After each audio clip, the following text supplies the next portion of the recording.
Saan napunta ang pera ni Juan? Kaibigan, pamilyar ka ba sa tatlong mukha ni Juan pagdating sa paggamit ng pera?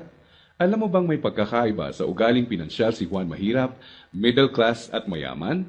Sobrang simple lang ng mga pagkakaibang ito. Magtataka ka kung hindi lahat ng tao pamilyar dito. Mga simpleng diskarteng dahilan kung bakit ang mahirap lalong humihirap, ang middle class stressed out at walang oras, at ang mayaman lalong yumayaman. Kung matagal mo nang tanong ang mga ito, mag-e-enjoy ka sa mga facts na hinanda ko para sa iyo. Sabay nating hihipan ng mga kumakalat na outdated na information tungkol sa pag-manage ng pera ngayon. At as a bonus, titignan din natin kung may pag-asa pa ba sa panahon ngayon ang simpleng Juan na umasenso at yumaman. Halika't isa-isa natin silang tignan. Magsimula tayo sa regular na araw ni Juan Mahirap. Gigising siya sa umaga at magmamadaling pumasok sa trabaho, kung swerteng may trabaho nga siya. Madalas, contractual. Minimum wage. Minsan, less than minimum pa. Masipag at matyaga naman siya. Pagtitiisan ng traffic at ang sumpong ng boss na masungit. At pagkatapos magbanat ng buto buong araw, uuwi ng pagod. Magpapahinga para ulitin lahat ito kinabukasan. Gagawin niya ito ng araw-araw para sa kapos-saktong sweldo. Tama ka, di na ito bagong istorya. Ano nga ba ang diskarte ni Juan Mahirap pagdating sa pera? Bago ang pag-iipon para sa pangkabuhayan, madalas nauuna ang Jollibee dito, sini doon, at ang silent killer ng bulsa. Bili ng kung ano-ano, kung saan-saan, kahit di kailangan. Mga abubot. Bakit? Kasi may sale, surplus, ukay-ukay, at tiyanggihan. Minsan lang at mura lang naman. Ang kadalasang mga dahilan, bibili kahit di naman kailangan. Ang resulta, wala pang A15 o A30, ubos na ang pera. Kaya uutang na lang. Gusto naman magbago ng buhay ng mahirap na Juan, pero magpapaulit-ulit ang kalagayan niya hanggat di niya nakikitang patong-patong na gastos ang bigay ng abubot niya, na pag naipon, pwede nang puhunan sa negosyo. Pero hindi masamang tao ang mahirap na Juan. Gaya ng sinabi ko, mukha lang ng diskarte sa pera to. Marami sa atin ang dumaan din sa mentality ng mahirap na Juan, di niya ito kasalanan. Maaaring misinformed lang. Paano nga naman bukod sa di lahat nakapagtatapos ng pag-aaral, di naman tinuturo ang pinansyal na kaalaman sa eskwelahan. Madalas, ang ugali sa paghawak ng pera ay ang ugaling namamana lang. So, saan napunta ang pera ni Juan Mahirap? Dito napapasok ang tinatawag nating 1. Income at expense, at 2. Assets at liabilities. Huwag kang mag-alala, hindi economics class ng pinasok mo. Simple lang to. So ano nga ba ang praktikal na kahulugan ng income at expense at assets at liabilities? Unahin natin ang income. Ito ang perang pumapasok sa iyo. In short, income equals kita. Kapag lumabas naman ang pera, tinatawag natin tong expense. Sa madaling salita, expense equals gastos. Ngayon, ano naman ang assets at liabilities? Asset ang isang bagay kung binibigyan ka nito ng income o kita. At liability naman kung expense o gastos ang binibigay nito. Balik sa tanong, saan napunta ang pera ni Juan Mahirap? Ang maikling sagot, madalas mas maraming expense o gastos kesa income o kita ang mahirap na Juan. Maaring sa sahod o maliit na extra lang siya umaasa para sa income, samantalang kaliwat kanan naman ang pinanggagalingan ng expense. Naloko na. May pag-asa pa ba ang mahirap na Juan? Malalaman natin yan mamaya. Ngayon, tignan muna natin ang behind-the-scenes kwento ni Juan Middle Class. Sa unang tingin, okay na okay ang lagay ng middle class na Juan. Ang totoo niyan, malaki ang tsansang mapagkamalan mo siyang mayaman. May bahay, may kotse, at nakikita mo silang nagbabakasyon minsan. At kung may bagong labas na gadget, mag-a-upgrade ang middle class na Juan. Pero ang di alam ng karamihan, marami dito ay promo, hulugan o utang sa credit card na buwan-buwan sa sweldo nakakaltas. So, saan napupunta ang pera ni Juan Middle Class? Ang maikling sagot, mas madaming liabilities, nagbibigay gastos kesa sa assets, ang binibili ng middle class na Juan. Imbes na investments na gagawa ng income, nauuna sa listahan niya ang paggagamitan ng pera, ang upgraded na lifestyle. Gusto niya ang convenience at quality sa buhay.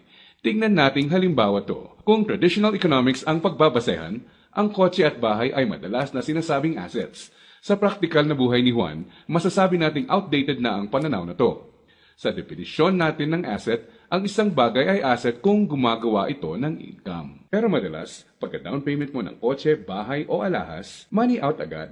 Sa mga susunod na buwan, may babayaran ka ulit at huwag mong kakalimutan andyan pa ang insurance at tax. Money out nga naman, liabilities. Ang kotse ay nagiging asset lang kung nakakatulong siya ng gumawa ng income. Halimbawa na lang kung gamit sa negosyo.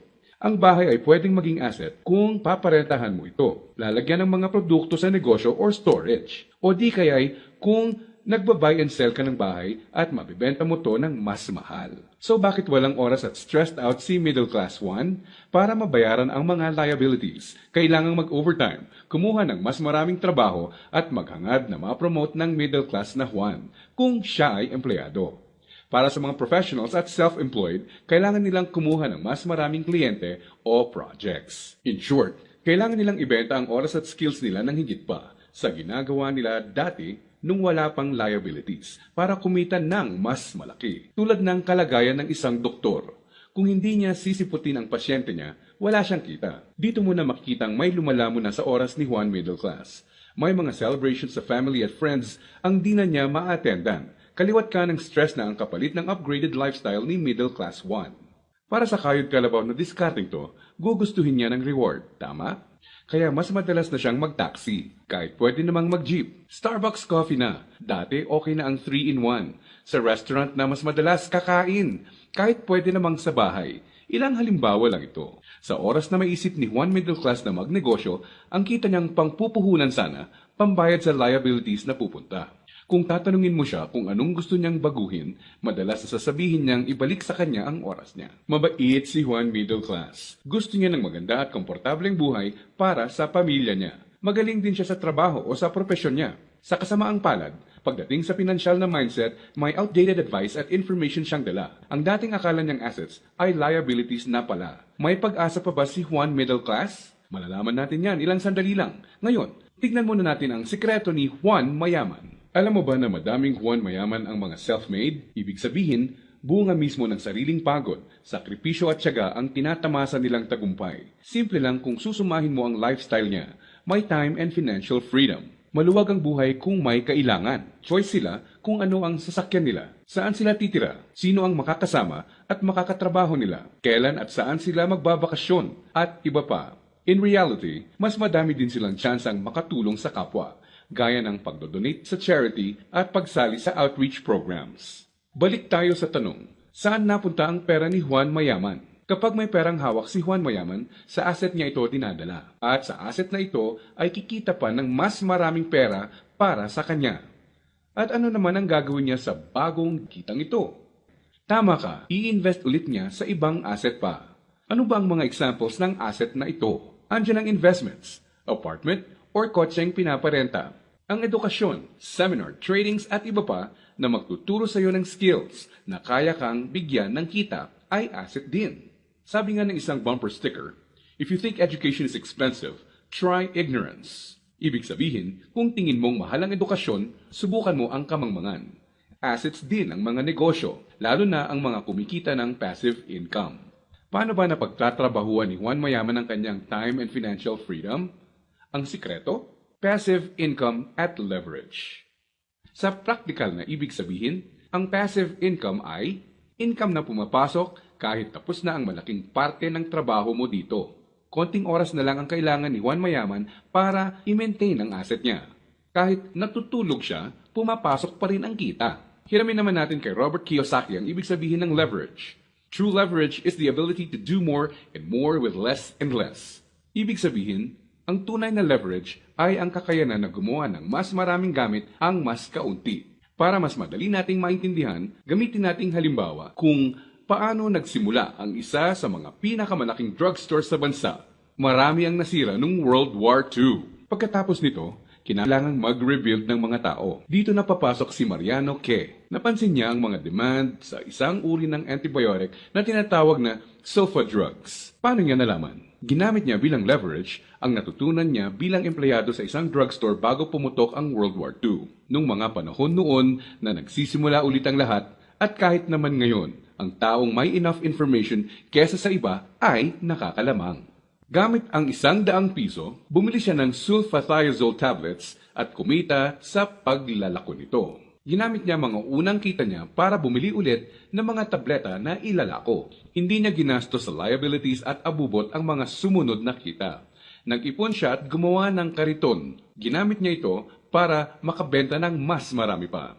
Naging asset at nagbigay ng leverage sa kanya ang kariton. Taong 1945, nakaipon siya ng sapat na pera para ipatayo ang una niyang drugstore. Pinangalanan niya itong Mercury Drug.